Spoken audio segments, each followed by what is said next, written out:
এর সওয়াবগুলি কোটি কোটি গুণে বাড়াইয়া তোমার বান্দা তানবীরের কবরে তার আরওয়াহে পৌঁছে দেব আল্লাহ। আল্লাহ তার সহপাঠী আরো যারা মৃত্যুবরণ করেছে মাওলা, আল্লাহ সকলের কবরে আজকের হাদিয়াগুলি বকশিশ করে দিলাম। দয়া করে তুমি তাদের সকলের কবরে সকলের আরওয়াহে তুমি পৌঁছে দাও আল্লাহ। প্রত্যেকে তুমি শহীদি মর্যাদা দান করে দেও আল্লাহ। আল্লাহ নাসাই শরীফে দেখেছি যে কোন মুসলমান যদি আগুনে করে মৃত্যুবরণ করে, পানিতে ডুবে মৃত্যুবরণ করে, তারা নাকি শহীদ হয়ে গো আল্লাহ। আমাদের সাবেক এমপি আবুল কালাম আজাদ সাহেব, আমাদের সামনে আরো অনেক নেতা এসেছেন।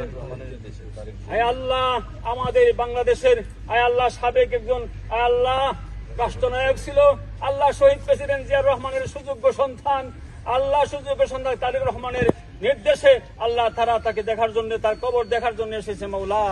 আয় আল্লাহ, তারেক জিয়ার আম্মা অসুস্থ, আল্লাহ আমাদের সাবেক মন্ত্রী আয় আল্লাহ আপসের নেত্রী জননেত্রী আয় আল্লাহ খালেদা জিয়া আল্লাহ অসুস্থ, ওনাকে তুমি শিফায়ে কামেলা নাজাল দান করে দিও আল্লাহ। তারেক জিয়ার নেতৃত্বে এই দেশ তার বাবার মতো যেন সুন্দরভাবে পরিচালনা করতে পারে, সেই তৌফিক তাকে তুমি দান করে দিও আয় আল্লাহ।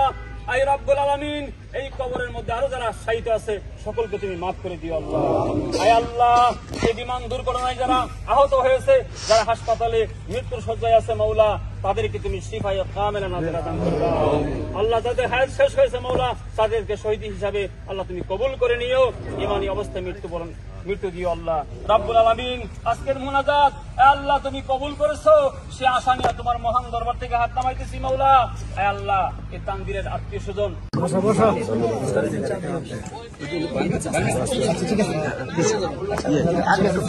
আমার ওকে বিএনপির কেন্দ্রীয় প্রধান নেতা তারেক রহমানের পক্ষ থেকে সালাম ভাই এবং লোগো আসে আমাদের সালাম ভাই সকলে আসছে।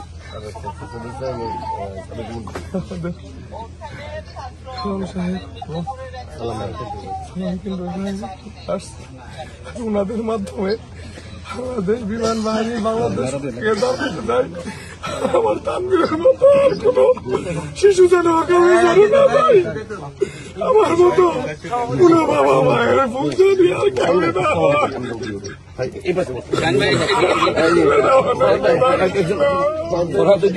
কেমন ছেলেকে নিয়ে আমার অনেক স্বপ্ন ছিল, আমার সেই স্বপ্ন এক নিমিশে তুলেছে। আপনারা সবাই দোয়া করবেন আমার ছেলে। সাহেব নির্দেশ করেছেন সকল শহীদের আত্মার প্রতি মাগফিরাত কামনা করা এবং তাদের প্রতি সমবেদনা জানানোর জন্য আমাদেরকে প্রেরণ করেছেন। উনি তো দেশে নাই, থাকলে হয়তো উনি নিজেই আসতেন, তার প্রতিনিধি হিসেবে আমরা আসছি। আমরা শোকাহত, আমরা দুঃখিত এবং মর্মাহত। এইরকম ঘটনা, এটা অপূরণীয় ক্ষতি হয়েছে, এই ক্ষতি সহজে কেউ সহ্য করতে পারে না আর কি। তা আমরা সমবেদনা জ্ঞাপন করছি, ওনার বিধি আত্মার মাগফিরাত কামনা করছি। পরম করুণাময় আল্লাহ তাআলা যাতে ওকে শহীদের মর্যাদা দান করেন এবং ওনার পিতা মাতাকে যাতে শোকে সহায়তা করেন আল্লাহ তাআলা, এই সমবেদনা জ্ঞাপন করছি। এবং আমরা তারেক রহমানের নির্দেশে এটাও বলতে চাই যে এই ক্ষতিপূরণ কেউ করতে পারবে না, তবে আমরা যতদিন আছি ইনশাল্লাহ এই পরিবারের সাথে থাকবো, এই পরিবারের সাথে সার্বিক সহযোগিতা আমাদের নেতা করবেন আর কি।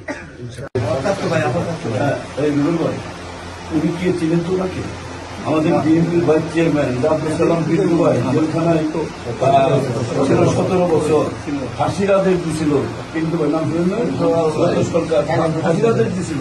আল্লাহ সেখান থেকে কিন্তু তাকে বের করছে, আল্লাহ বাঁচিয়ে রাখছে তাকে। আল্লাহ কি না পারে, আল্লাহ সব পারে।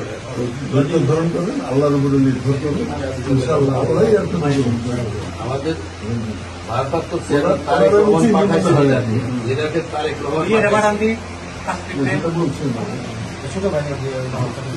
আছেন, কালাম আছেন, তাদের মধ্যে আমাদের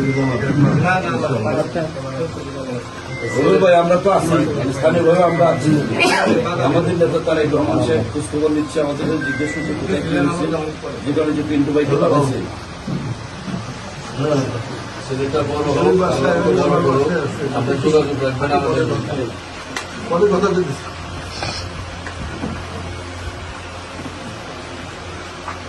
কি নাম তোমার? তুমি বড় পরীক্ষায় বড় তুমি তুমি বড় ভাইয়ের সাথে ছিলে, ভাইয়ের ছিলে একই স্কুলে, বলো বলো বলো। তো একই স্কুলে পড়তে দুই ভাই? কিছুক্ষণ আগে ছুটি হয়ে গেছিল।